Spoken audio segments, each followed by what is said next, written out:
इचलकरंजी, कबनूर, खोतवाडी आणि तारदाळ परिसरात वाढलेल्या अवैध सावकारीच्या विरोधात कठोर कारवाई करण्याची मागणी करत छत्रपती शासन महिला आघाडी महाराष्ट्र राज्य यांच्या वतीने उपविभागीय अधिकारी प्रांत यांना निवेदन देण्यात आले। संघटनेच्या प्रमुख दिव्याताई मगदूम यांच्या नेतृत्वाखाली हे निवेदन सादर करण्यात आले। या निवेदनात म्हटले आहे की इचलकरंजी हे औद्योगिक शहर असल्याने रोजगारासाठी अनेक कुटुंबे येथे वास्तव्यास आहेत। आर्थिक अडचणीचा गैरफायदा घेत काही सावकारांकडून अवाजवी व्याजदराने कर्जपुरवठा केला जात असून आठवड्याला 10 ते 30% व्याज आकारला जात आहे।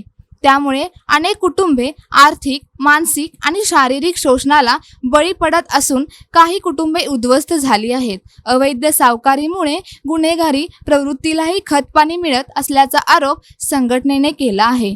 दिनांक 12 जून 2026 रोजी शिवाजीनगर पोलीस ठाण्यात दाखल झालेल्या प्रकरणातील मुख्य आरोपी अद्याप फरार असल्याचे निवेदनात नमूद करण्यात आले आहे।